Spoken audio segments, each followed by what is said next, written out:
Well, good morning and welcome everyone. Thank you very much for joining us for the Kerby Center's third presentation in our month-long series of presentations on infectious disease, immunization, and staying healthy in body and mind, powered by Sanofi Pasteur. As we gather today, it's vital we remember the peoples who have gathered here for millennia. This is the Treaty 7 land of the Indigenous peoples of Southern Alberta, the Blackfoot Nations of Siksika, Piikani, Kainai, and the Tsuut'ina First Nations, the Stoney Nakoda Nations of Chiniki, Bearspaw and Wellesley, and the historic home of the Northwest Métis and Métis Nation of Alberta Region 3. And I'm just going to mute our new arrivals there.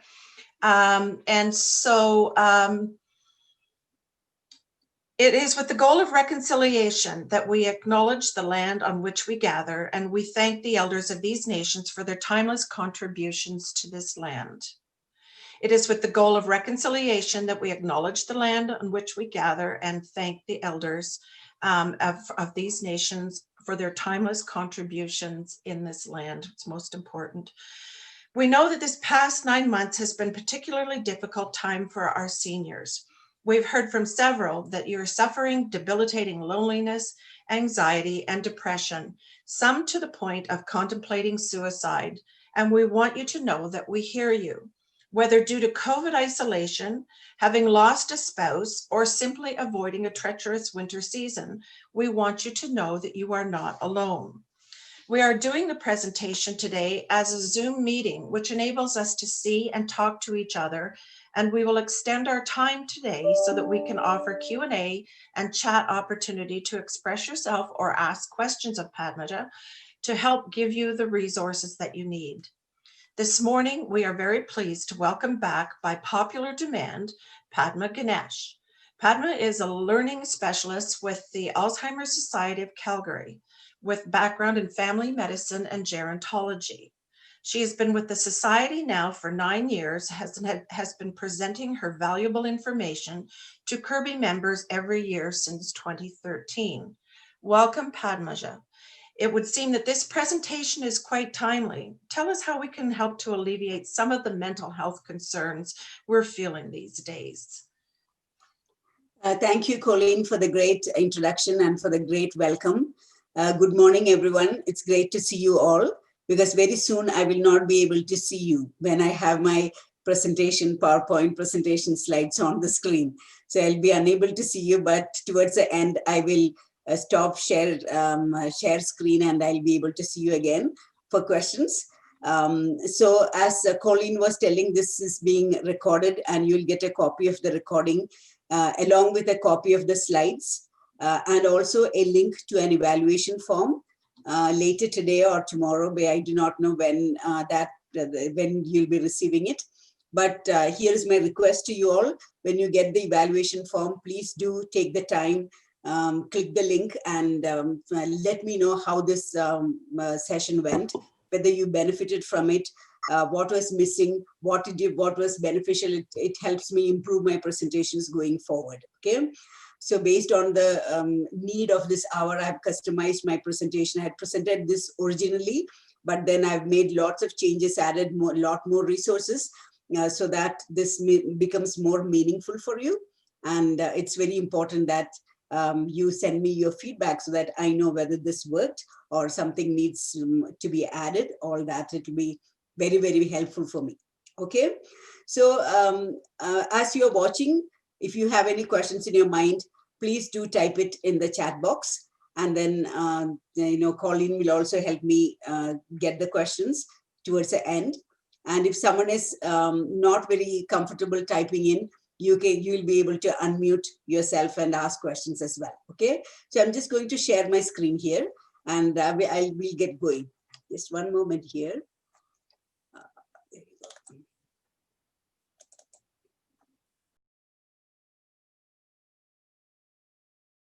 Hope you're all able to see my screen. Colleen, can I have a thumbs up? Yes, absolutely. Okay, great. Thank you very much. So today's topic is about mental well-being during isolation. And as Colleen was mentioning, We have been going through this period of isolation for some time. For some people, that isolation might have lessened a little bit, but for others, it might be still be continuing. So it's very important for us to be able to discuss ways to know some methods or strategies by which we can improve our mental and physical well-being during difficult times like this. Okay, so my plan for today is first checking in. So very important to check in with yourself, how you are doing. And I'll tell you why that's important. Then we'll talk about the impact of isolation and loneliness. I'll be sharing some research information, what research has revealed about the impact of isolation on people. I'll talk about strategies to mitigate loneliness. We'll talk about post-relaunch. Now that, we in June, in the month of June, we started relaunching Alberta, everything started opening up. After relaunch, now what is the situation like? Okay, we are going to talk about that. And what's a new normal? What are the changes that have happened and managing our expectations around the new normal? We'll talk about managing how we can manage worry, stress, and mood disorders such as depression. We'll talk about that and the importance of identifying those kind of mood states. Then we'll talk about how we can get above all this, building resilience through self-care. How can we come out at the other end stronger and mentally and physically healthier than we are now? And the importance of taking care of your mental health. So this is the plan for today. So first of all, checking in. Again, it's very important to check in. And if I'm asking you, how are you feeling? I'm sure most of you will say, I'm okay. Yeah, and you may not even pause for a minute to think, how am I really feeling? When people ask us that question, we automatically kind of say, I'm good, or I'm okay. But it's very important, especially during these times, to take a step back, to really pause and think, how am I really feeling today? Am I feeling okay, or is there something that is troubling me? That it's very important to check in with yourself. And why it is important is, unless we know how we are feeling, we cannot do anything about it. Okay, we cannot change it. We cannot change our thoughts or our feelings. We cannot do anything about it unless we really know. So it's very important to ask yourself this question, check in with yourself every now and then, how we are feeling, because our moods can change throughout the day at different times of the day. So self-awareness is a first step to improving your well-being. And this is all about being mindful as well, being mindful of how I'm feeling, how I'm doing at each point of time. So moving on to how we are impacted by isolation and loneliness. And this is based on research that has been published by several authors in several journals. We have experienced a lot of inconvenience throughout these last 9 months and even now. Some of us might have been going to the gym to get some exercise, and many people have not been able to do that. We all enjoy, and we just had our Thanksgiving, right? That itself, if you look back, that you must have had a very different Thanksgiving this time. Normally, we would have more people coming to our house, or we are going to other person's homes. We are visiting, and we have a very big Thanksgiving with all family and friends together. But this time, as Dr. Hinshaw was advising, I'm sure you all had a very safe, very small Thanksgiving. So we had to adjust along with that time. So that's just an example. And the same with most of us would like to go out and dine, and we have not been able to do that. Visiting our friends, we have not been able to do that. Those who have family members in care facilities, many of the families were not able to do that until just a couple of months ago. That was not even possible. So we have experienced a lot of inconvenience, dental appointments, optometrist appointments, even going to the hairdresser. We had to think about it, how safe it is. Lots of inconvenience. We have been physically impacted. Research shows that we can have headaches, we can have muscle aches, tensions, we can have a stomach upset, loose bowel movements, we can have a pounding heart, feeling very cold and tingling, those kind of things in our extremities, finding it hard to sleep, excessive sweating for some people, trembling, all those different kinds of physical symptoms. We have also been affected mentally, whether we realize it or not. Research shows that loneliness can actually impact us mentally. So we might become short-tempered, getting easily frustrated. We are too much worried. Little things that normally wouldn't worry us, we are becoming too worried, anxious over little things. We are not able to manage our thoughts, and sometimes we get into very extreme thoughts, hopeless, helpless kind of thoughts, and being very hard on yourself. That can happen. Some of you might have experienced finding it difficult to concentrate on what you're doing because your thoughts are going all over the place, easily losing patience, being preoccupied with one thing and not being able to get over that thought, being fixated on something. So those are all several mental impacts, depression, very serious, impact of loneliness and isolation. We have also been affected by system frustrations, frustrated with the government. Many people have been frustrated, especially people who had lost their jobs and they were looking for some support. Small businesses have suffered. Airlines industries have suffered. People who worked in the airlines have lost jobs. So lots of frustrations with the government, with the healthcare system itself, not able to see your doctors and not able to have your appointments on time, those kind of things, lots of frustration with the system. Many people have been impacted financially too, because they have lost their jobs, and it was hard with managing the family without a job. And during these kind of times, a lot of abuse has been, domestic violence has been reported during this time. Child abuse, domestic abuse, all those have been reported as an impact of loneliness. We also have been impacted emotionally, very sad thoughts, quick to cry, cannot let go of one mood, finding it very hard to change our mood or our thoughts, getting easily frustrated, getting easily angry, being jumpy, restless. You name it, it's a whole long list of how we have been impacted emotionally as well. Some people have been having intense panic, fear of falling sick, fear of death, fear of losing all control, wanting to avoid people, places, and activities because of fear, and taking a long time to calm down, get from one mood to the other. So these have been these several impacts of loneliness, how it has impacted people based on research. Now, there was a research paper published by Lancet Journal. It's a famous journal, well-reputed journal in United Kingdom. And they reported that once all this pandemic settles down, what is going to be the most important concern, health concern, would be mental health concern. Because based on survey of people they have conducted of people of all age groups, right from school children to older adults, across all age groups, what they have found is that people are experiencing more of mental health concerns across the board. Everybody has been experiencing that. So they're warning all governments to be prepared, to brace themselves, to be able to manage all these mental health concerns. So that is why this is a very timely topic that we are dealing with today. So some of the top mental health concerns that have been pointed out are the loneliness and the impact of loneliness. Now, we would think that it is people who are living alone. If you're living alone, naturally, you are lonely. But the fact is that not everyone who lives alone feels lonely.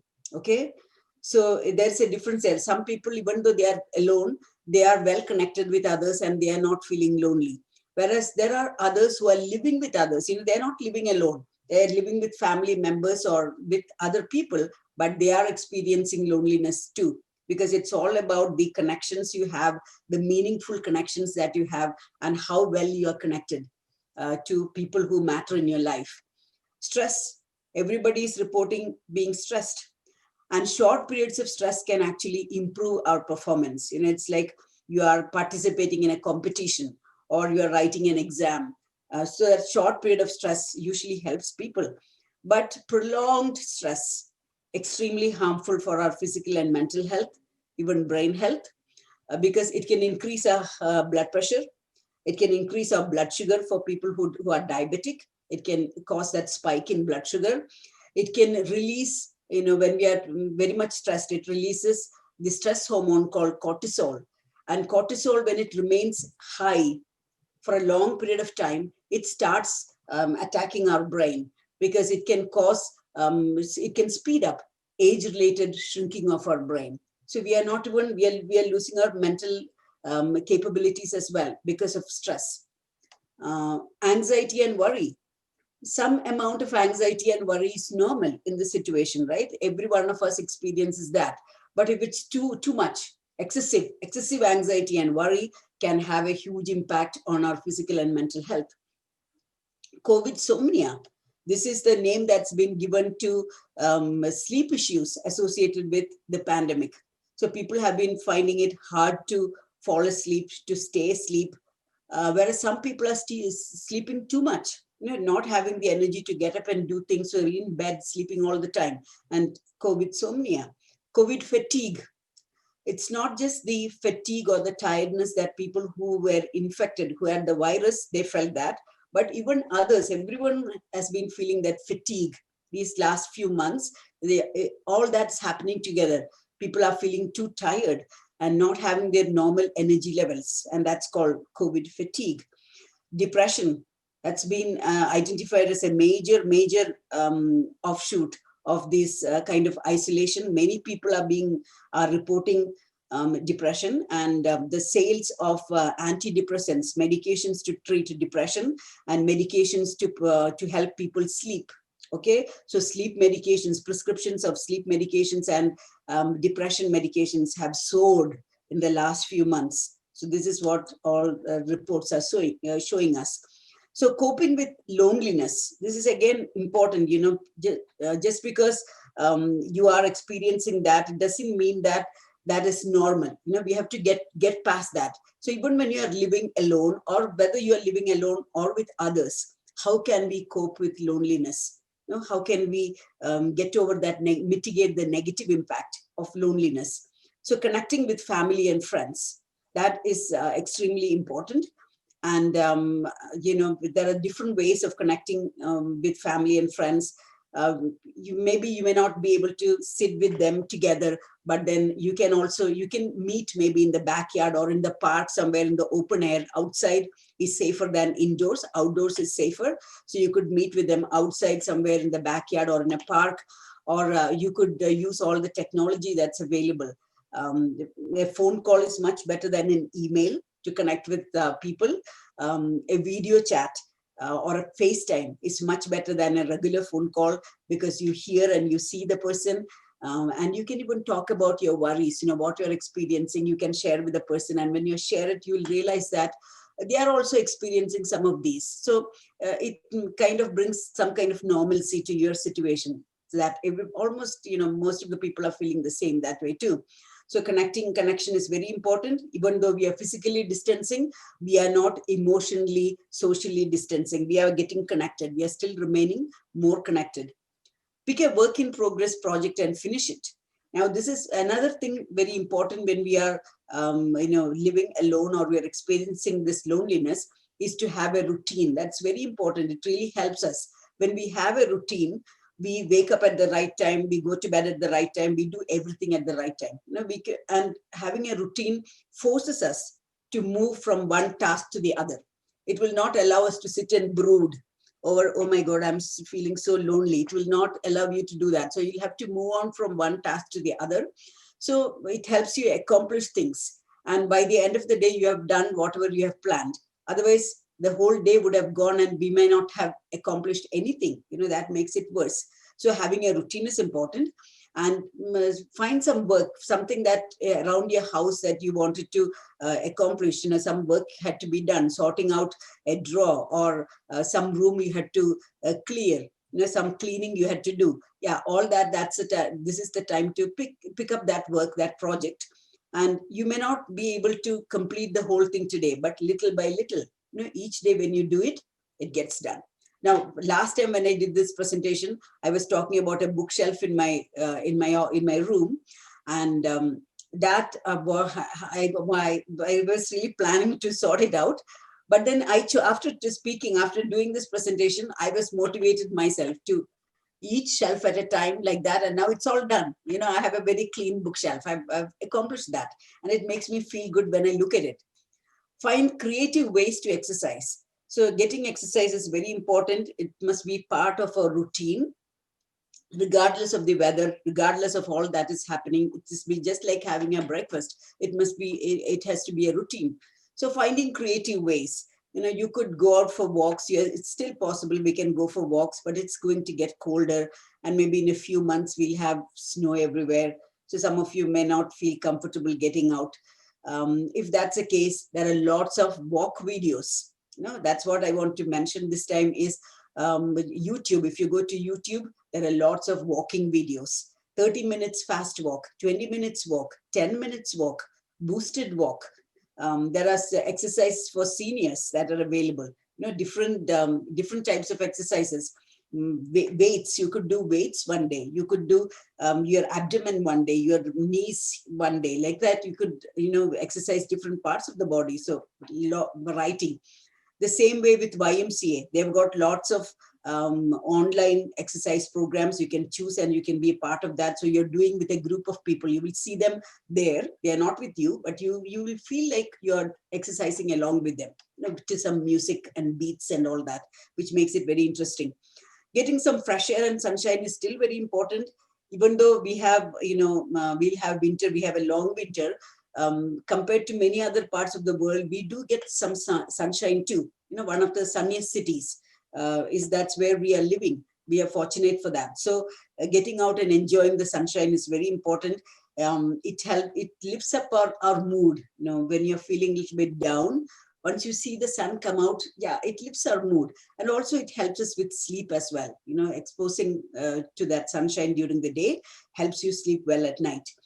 Do something that, find time to do things that you enjoy, whatever you enjoy, whether it's music, it's be writing poetry, maybe art, some painting, drawing, whatever it is, or some baking, knitting. Find time to do things that you enjoy and discuss your feelings. And, as I said, again, if these feelings are too much, you're feeling too lonely in spite of all that, it's very important to talk to your friends. And if they also feel that, okay, this is, you're not looking your normal self, then it's very important to seek professional help. So talk to your physician, and they can arrange for some expert help. That's very important. Dealing with stress and helplessness. That's another thing that many people feel at this time is, nothing is in our control. We are helpless. But the truth to understand really is that we are not really that helpless, as we think. And things are not out of our control as we imagine. There are many more things we can control compared to things we cannot.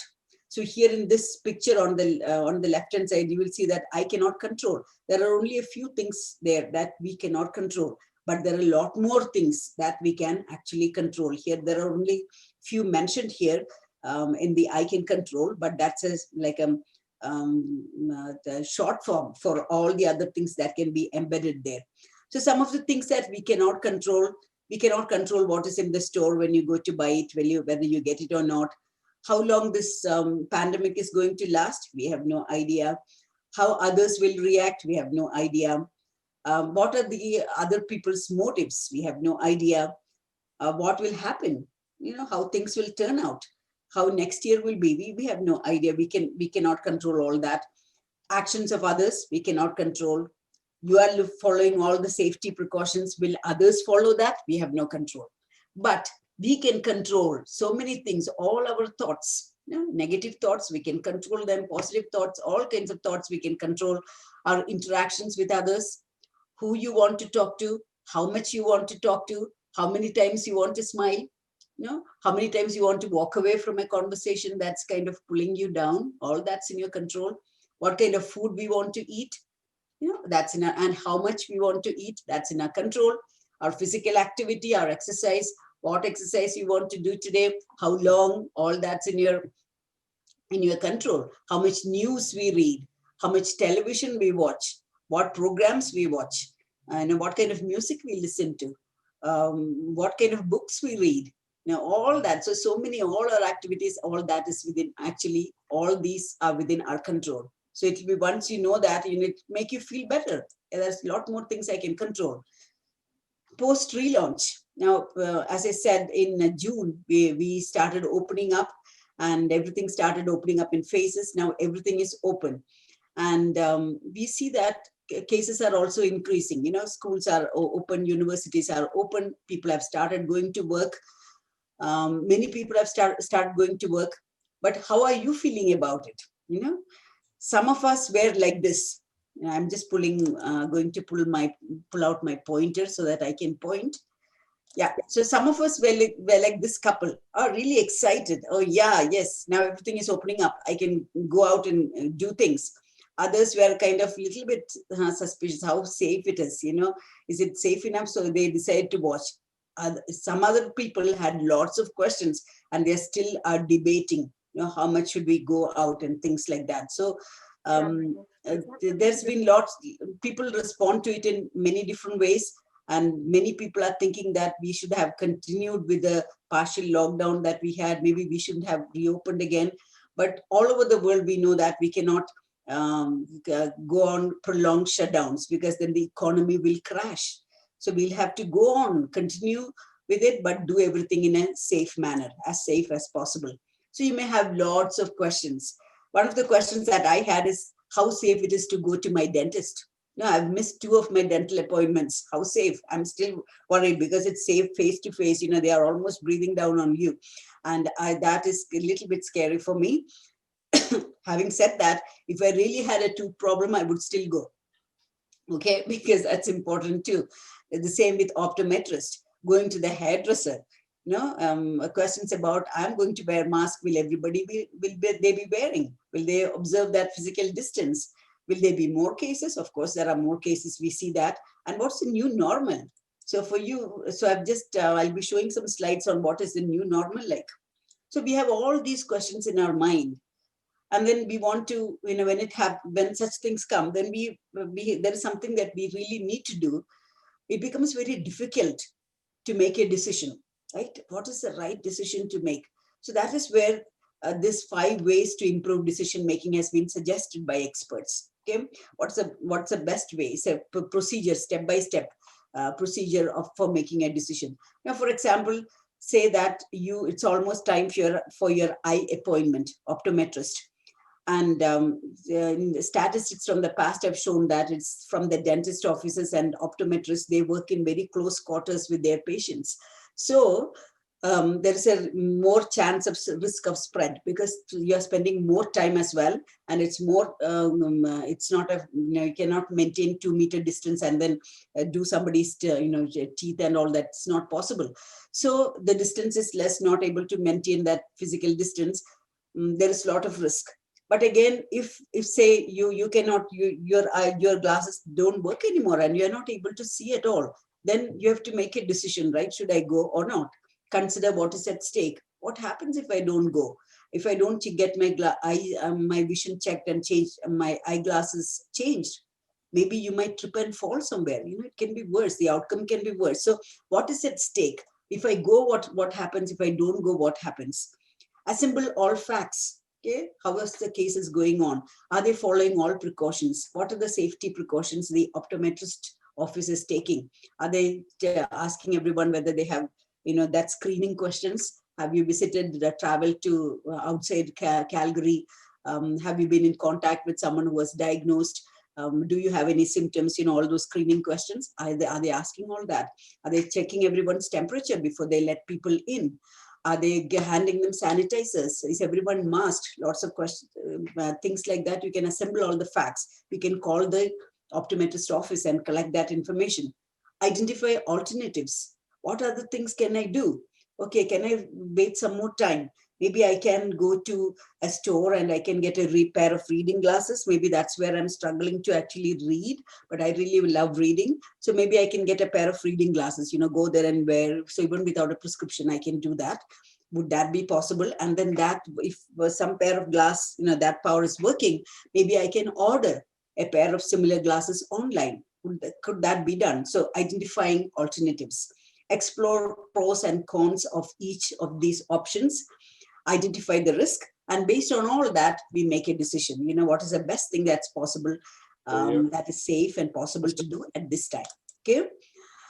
Do what is right for you. Again, when I presented last time also, I showed this, but I'm going to show you a comparison. So I'm just saying there's about 20 minutes left in this presentation. Oh yeah, thank you. Giving this talk. Yeah, we could either listen to the last 20 minutes of this talk about mental well-being during isolation. I'm not sure who that, there. Or we can just. There, got it. Sorry about that. Yeah, okay. Yeah. We have a group. I'm aware of the time. I'm looking at it. Okay. No, we have a new group joining us from Edmonton here, so I've just muted them. Okay. Yeah, right. So again, this is what we saw initially. People are still using the elevators and not keeping that distance. Some people are masked, some are not. What's a new normal? So we should be aware of this. The new recommendations, elevator etiquette is touchless. You are not touching anywhere. You are moving in and you are moving sideways. And it's like this. You are facing the walls of the cabin. You are not facing each other, but you are facing towards the wall. I mean, what do you call that? At the side. You're facing to the side. Okay, yeah. Because I cannot show you the head. This picture doesn't show that, but at least from the feet, you can imagine they are turning to the side. Okay, they are standing sideways.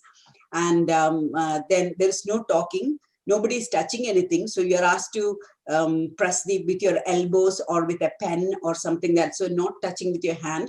Or you could wear a pair of gloves, and then once you're touched, you get out of the elevator, you throw away your gloves. And not talking. So you are all wearing mask and not talking, and more of smazing. This is a new word that has come up with this COVID.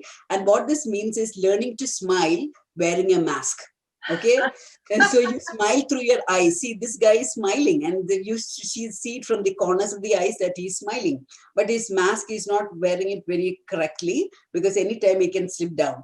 He has to pull it up, and then he'll be properly masked. But this is the new recommendations for using elevators. Few people in the elevator. If you see it's crowded, you can stop and you can take the next one. Okay. Oh, sorry, I'm going backward instead of forward. I'm so sorry. My pointer is playing games here. Work and school.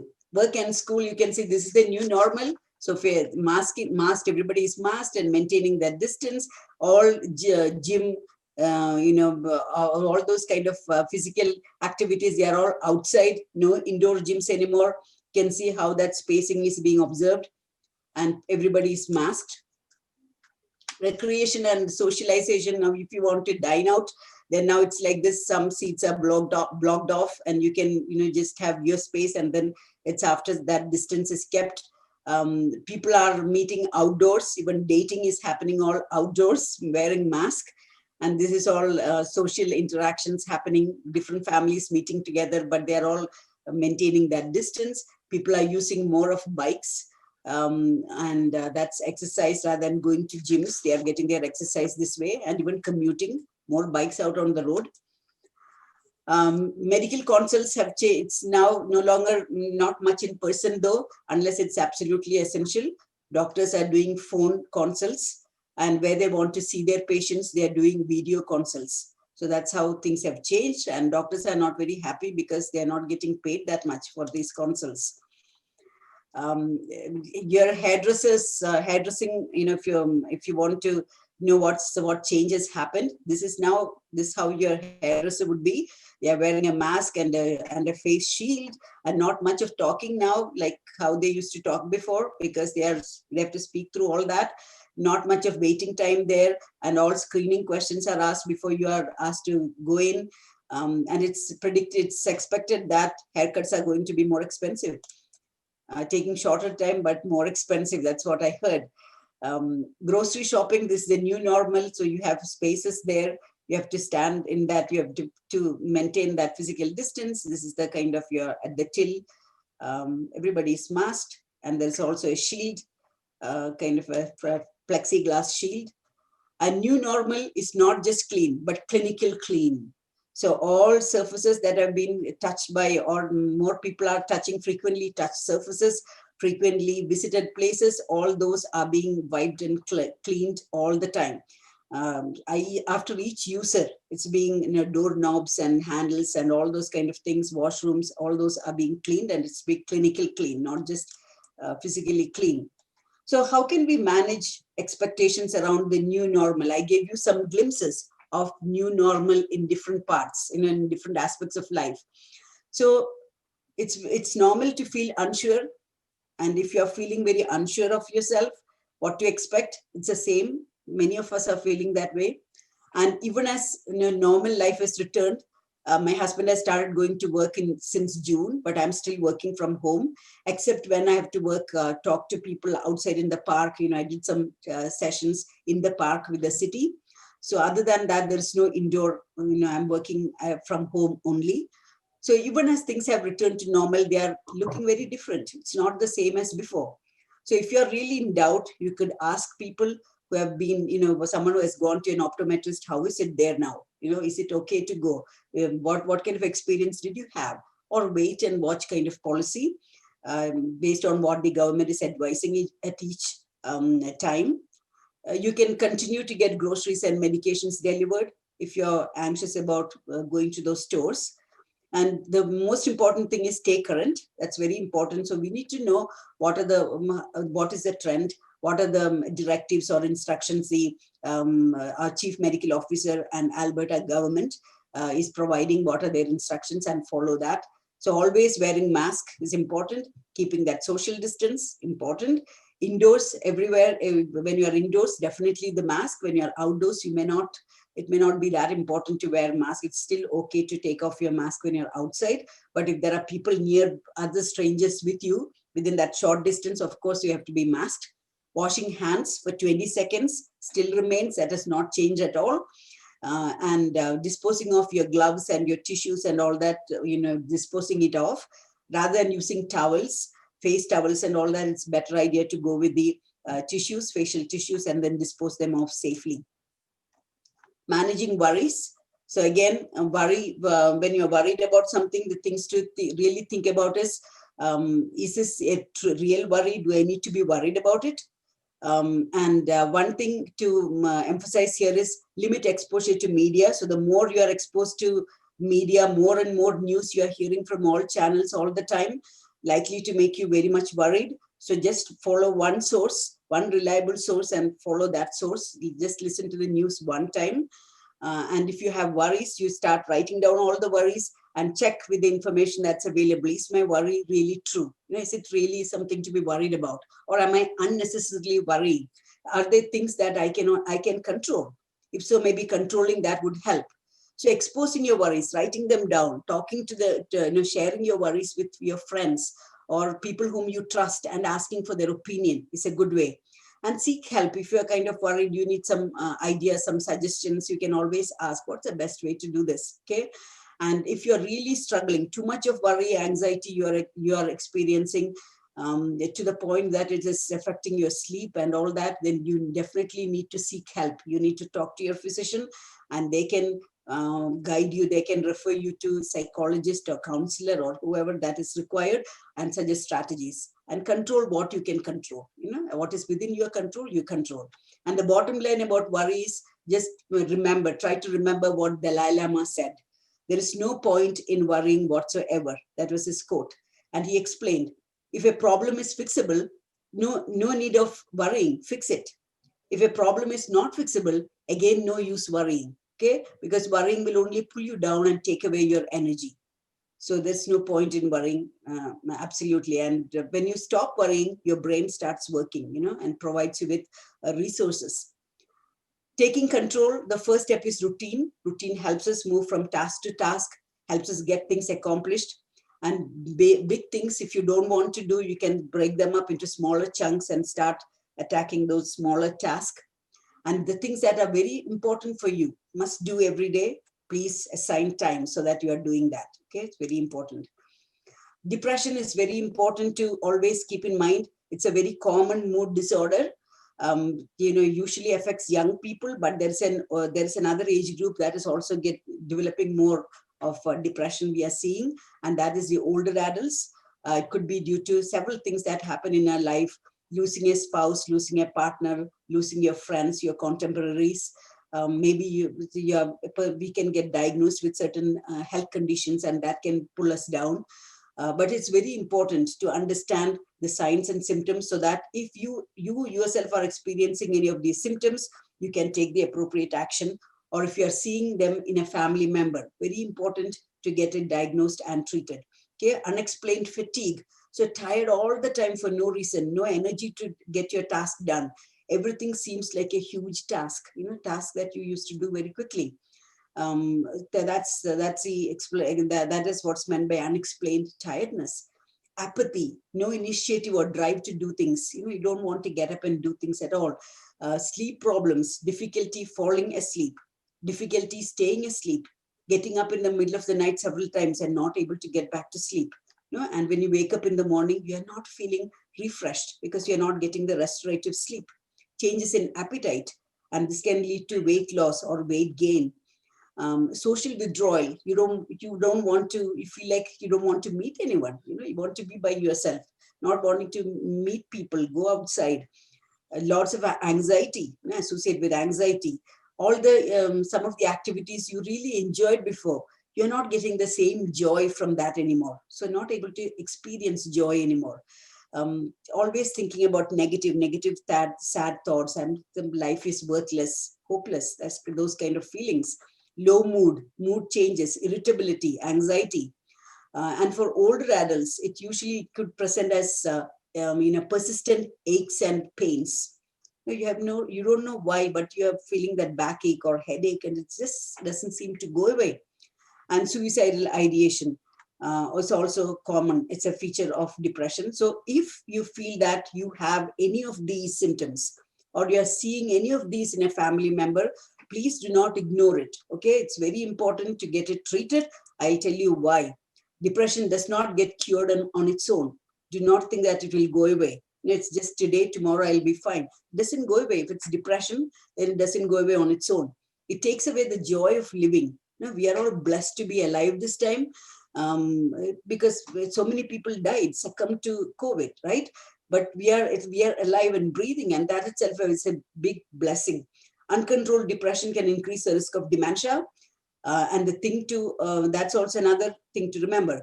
And depression is a completely treatable condition. It can be managed by psychotherapy, that is counseling and talking, medications.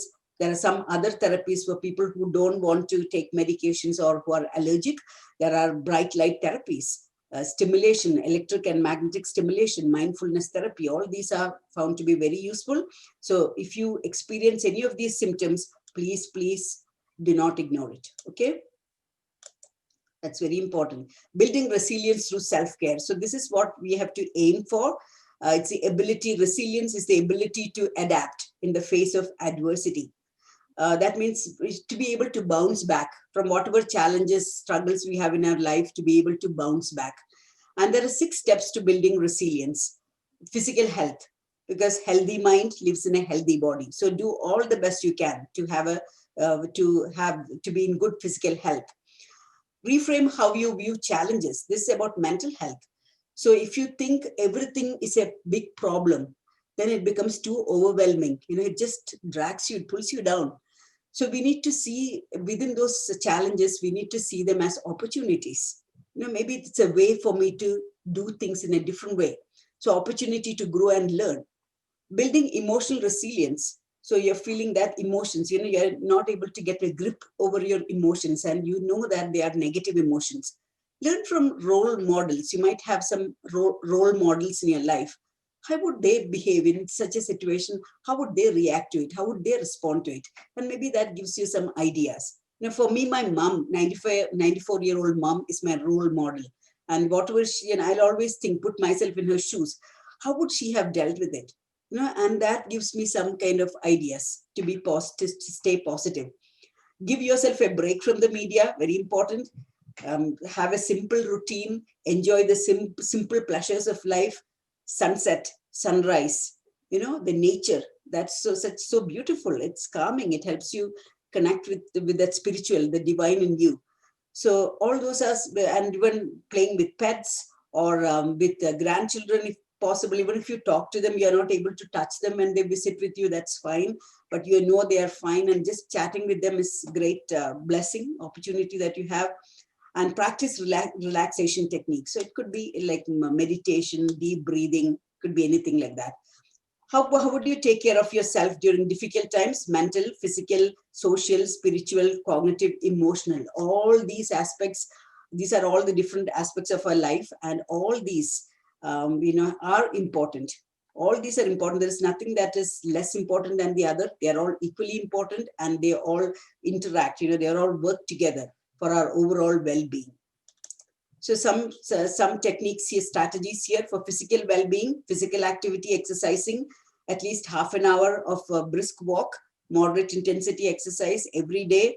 It keeps you healthy. It releases endorphins, feel-good hormones, reduces your depression. It helps control all your cardiovascular risk factors, high blood pressure, cholesterol, diabetes. It helps control all that. And it also slows down the age-related shrinking of the brain. Eating healthy, balanced diet, such as something like a plant-based diet, such as Mediterranean diet, whole grains, fruits and vegetables, oily fish, olive oil. All these are the things suggested. Maintaining good sleep hygiene. That's very important, aiming for that good night's sleep. So waking up at the same time every day, going to bed same time, cutting back on caffeine, getting exercise every day helps with sleep. Stop watching television at night. Instead, read a book or listen to some relaxing music at night. Those are all some strategies suggested. Challenging the brain. So keep the brain active, learn something, do some puzzles, learning a new language. All these are, whatever. So if you think that you're a little bit slow in problem solving, such games are available online. So challenging the brain through a variety of activities, learning a new skill or a hobby, that's very protective for the brain, and your physical and mental health. Productive activities. So even work around the house. Once you accomplish them, you have that self-esteem, and it feels really great when you've accomplished all this work, even though it feels like a chore. But once it's done, you feel great. Relaxing exercises, creative activities. It could be knitting socks for people who cannot afford to buy socks. You could do that. Doing some charitable activities as well. Painting, drawing, poetry, anything creative is great for our health. Relaxing as well, like such as meditation, listening to music, etc. Pleasurable, uplifting activities, things that really lift you up, really things that you enjoy. Find time for that every day. It really helps. Relaxing and spiritual activities. I talked about this already. Meditation, deep breathing, mindfulness, helping someone, reading your scriptures or prayers. All these are really helpful. Staying connected. That's also very important. While we are distancing ourselves, we are connecting. We are still very much connected. And this is just some take-home messages, and I'll provide some resources. So first of all, important to know that isolation, worries and anxieties, stress, and depression associated with isolation, all these can have a huge impact on our health and well-being. And mental health is extremely important. We cannot ignore that. It's an important part of our overall well-being. Poor mental health impacts the quality of life. And also we said that, it takes the joy out of living. So it's such a blessing to be alive, but we don't realize that sometimes, and it takes away the joy of living. It increases the risk of dementia too. Depression is not helpful in any way. And there are several actions, there are several things we can do to take care of our mental health, to improve our mental health and overall well-being. We can build resilience through self-care. I talked about certain strategies here. And if at all, if you think that, okay, all these isolation, stress, anxiety, worry, depression, all these are really, you're experiencing that, you're feeling too sad, too anxious, worried, it's very important not to ignore it. Okay, seek professional assistance, talk to your family physician, and ask for a referral to a counselor or a mental health expert. It's so very important. I'm going to share some strategies here. So distress line, if at any point of time you feel like, okay, this is too much, it's enough. I know I have had enough in my life. I don't want to live anymore. Distress line, please do call. This is the number. If you know of anyone who is contemplating suicide or talking about suicide, Canada Suicide Prevention Service, please give them this number. Okay, Canadian Mental Health, this is the contact. You can contact them for any of these mental health concerns that you have. Counseling center is there. Text for Hope, this is a free daily messaging system that it's from the Alberta Health Services, and it helps you identify your negative thinking and shift those thoughts into positive thinking. So daily you will get text messages from them. Free virtual stress management workshop is coming up, again organized by Alberta Health Services on October 27th, November 25th, and December 2nd. Healthy Together is a family guide. It's a guide to family well-being during COVID-19. Mental Wellness Moment. This is very useful resource. Dr. Nicholas Mitchell, he's a psychologist, and there are lots of videos on very short videos, 5-minute videos on anxiety, depression, worry, all those kind of things that you can think about. Okay, sleeplessness, everything is there. There are lots of other resources here as well. So you will be getting a handout along with the recording. So you will have access to all these. Please use these resources because they are all there. They've all been set up to help us, to help you during this time. So please do make use of these resources. These are our services that are provided at this time. So I'm not going to take more time on that. You know, we have online chats, we have express chats with social workers. Anytime you want any information associated with dementia, you can contact us. Lots of education is there. Any severe COVID cases. And this is these are just thank you to our sponsors, Gaudy How Cares, Alberta Retired Teachers Foundation, and All Seniors Care. And that's all from me. And this is just a link for the evaluation form. So I'm just going to minimize here and copy it in the chat box. Okay, so that you will be able to, those who want to stay online and complete it, you can do the evaluation right away. So I'll just put it in the chat box. And that's all from me now. So it's all time for questions. Absolutely. If you would like to stop your screen share, then Yes. we'll open it up. Questions at all? I see here a comment about vitamin D deficiency. And that is true. Yes, vitamin D is very important for our mental health. So, and also for the health of our bones, for sure. So it's important, you know, to take vitamin D supplements, anywhere from 2,000 up to 10,000 international units. That is what pharmacists are saying now, but all depends on your kidney function. Okay, if you have a well-functioning kidney, you can take more than 2,000, but have a chat with your physician about it, how much you can take, how much is appropriate for you. But please do take vitamin D. That's very important for our mental health. Yes, yes. Yes. So does anyone have a question at this time for Padma? Someone here has posted, will I be able to share the slides with them? Yeah, once you are getting it, you know, you can share these slides. There are no worries about that.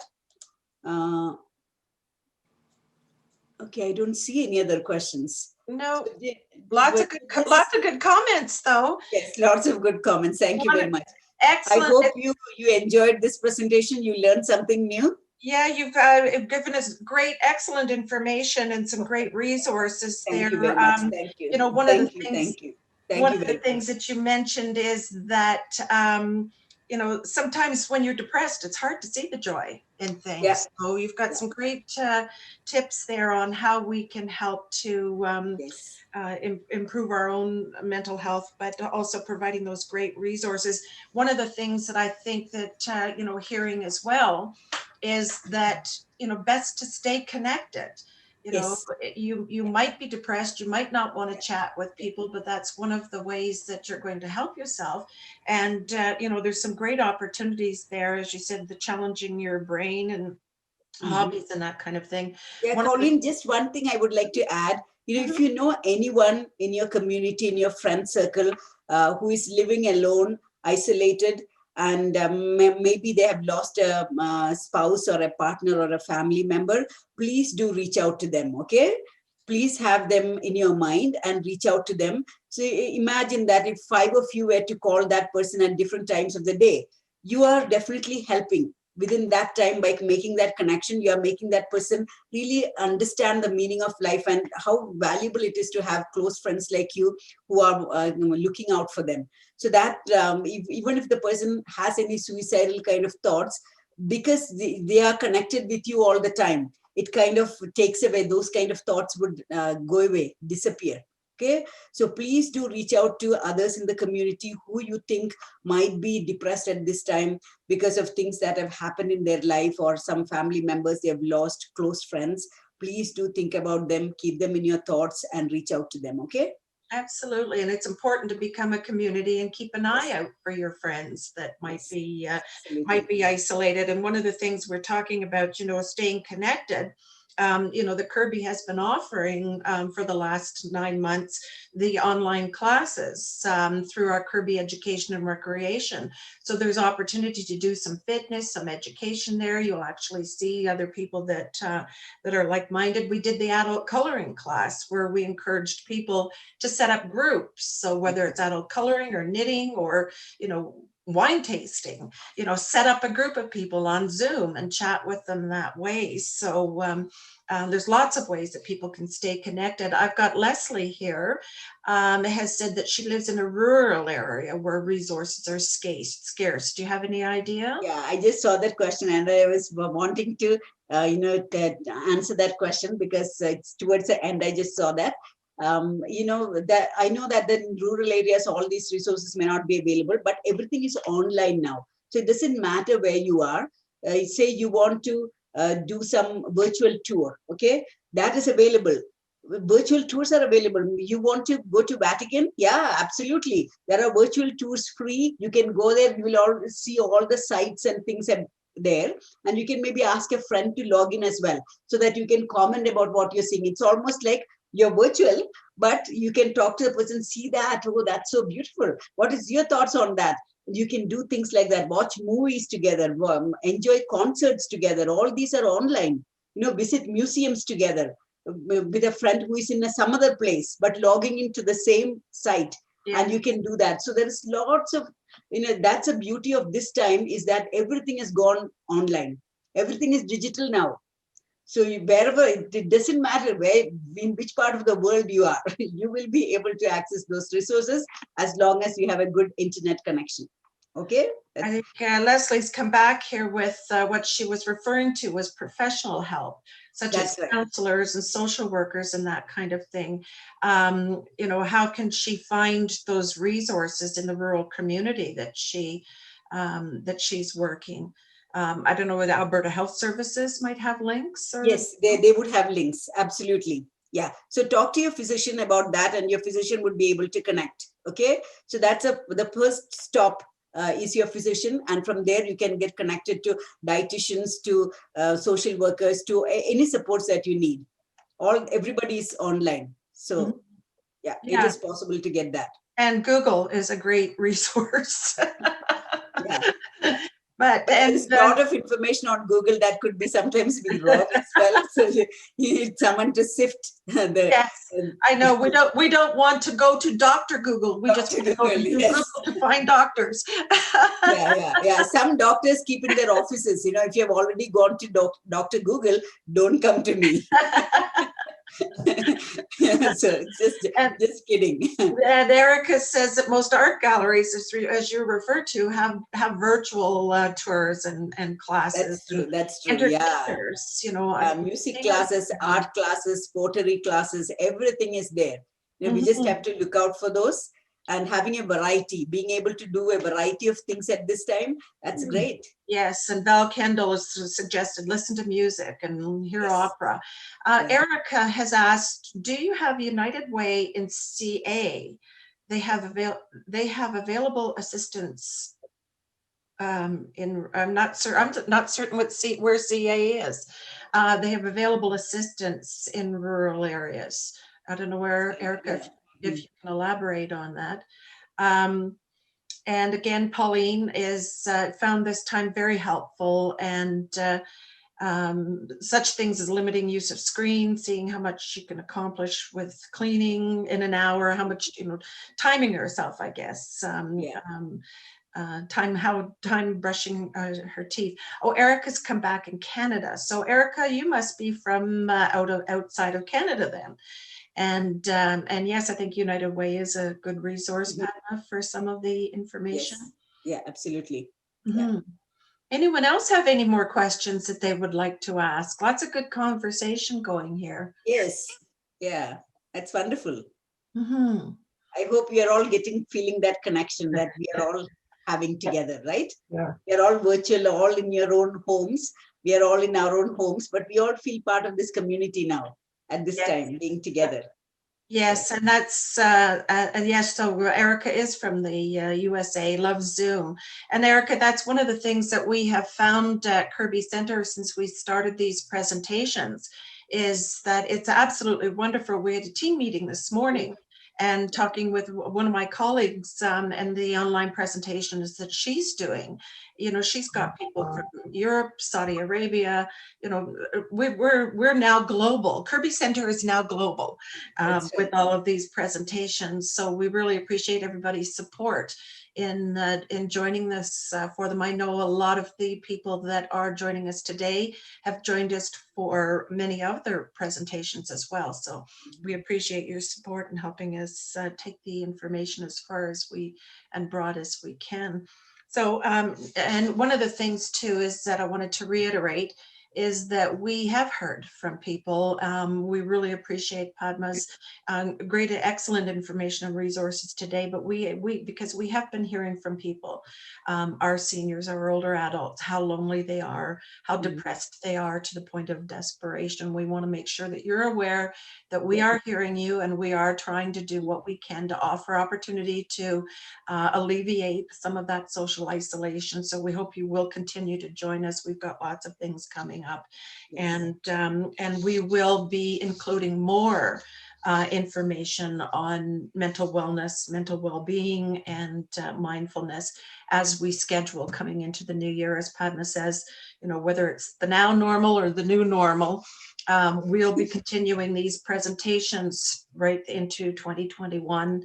We're looking at some opportunities for some small social distancing kind of opportunities for you coming up, and we'll stay tuned for that information. But we anticipate that these presentations will continue on for some time, and we're getting valuable information to lots of people. So we hope that you'll stay tuned for that as well. So unless anyone has anything further that they'd like to ask Padma, and again, thank you very much to Padma, and some great comments here that we can pass on, Padma. I think that, oh, Lois, did you put your hand up? You're muted. You're muted. If you'd like to unmute and ask a question. Oh, no. Okay. Just one parting message I want to say. Sure. It's hard to be positive at these times, but it really benefits us by staying positive. Okay. Absolutely. So try to see the silver lining in the clouds. It's very important to stay positive, and that really helps us, and even just talking to someone, bringing a smile on someone's face, that makes our day. Yes, absolutely. And I think somebody had a comment there that they'd like to make. Oh, I'm just saying that it is very difficult. It's just something we have to work on, like that's right. Yeah. I think when we consider people who have been at a greater disadvantage than us, less fortunate people, that should make us feel. And having that, another thing I would like to add is maintaining a gratitude journal. It really helps you have that positive feeling. Every day at the end of the day, write down 3 things you are grateful for that day. It might be people, it might be things that happen to you. 3 things, and every day when you note down like that, we will realize, that's how we'll realize it's such a great blessing. Things are not as bad as they seem to be. They are really not that bad. We are still blessed to be alive and to be breathing, and to be able to connect. That's all great. Absolutely. And we're all count our blessings that we're well, and our hearts go out to those people that are dealing with having COVID or having lost someone because of it. So, you know, one of our blessings to count is that we're well and we're here. Absolutely. All right. If we have no more questions, I'm going to try to do a little screen share here myself as well, and we'll wrap up the presentation. And so one of the things that I think you may be aware of is that throughout this process, Kerby Centre had continued to ramp up our meal delivery program and finding ways to ensure food security for our isolated seniors. And right now, we're pleased to have partnered with Cobb's Bread to provide a pop-up bread market for seniors at Kerby Centre every Friday from 10:30 to 12:30. To provide free bread products. So if you're inclined to go out, pop down to Kerby Centre and get some of that great bread.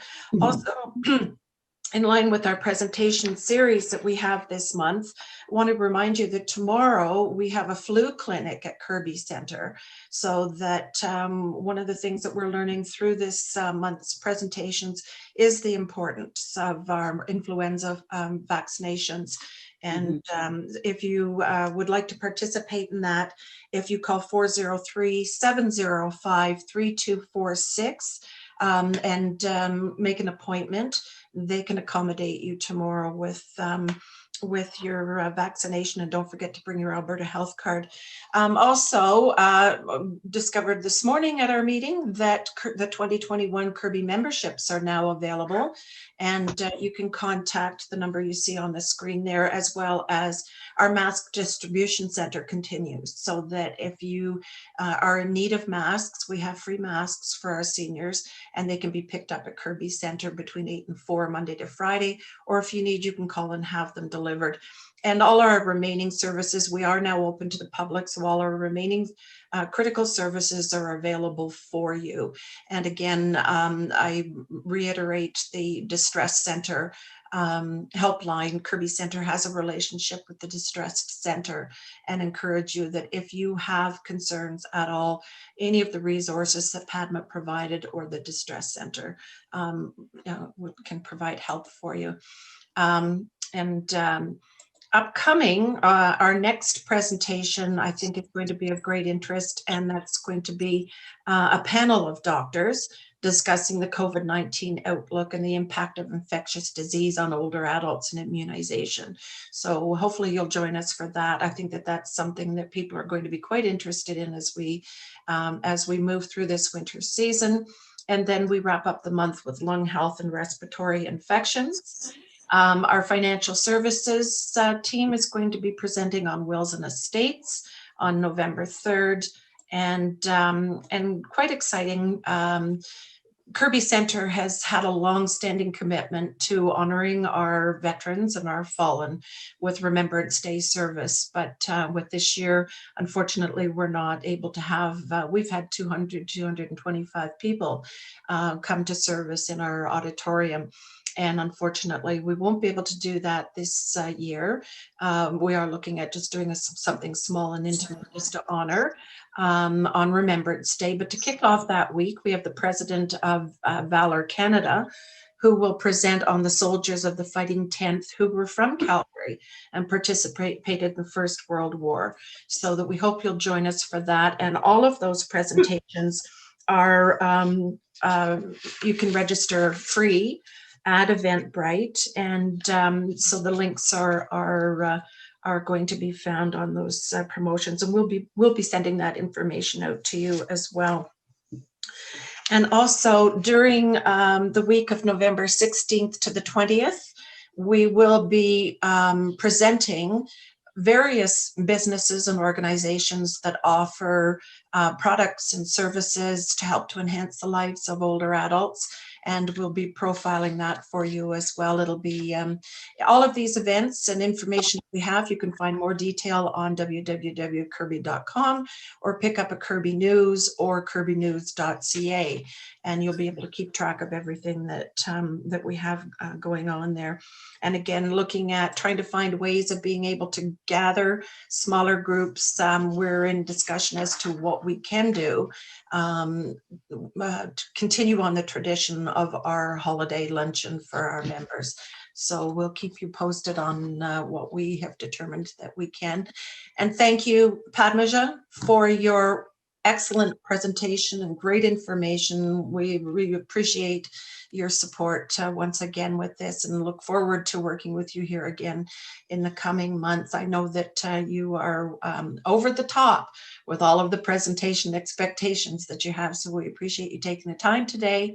And Sanofi Pasteur for their support of our month-long presentations.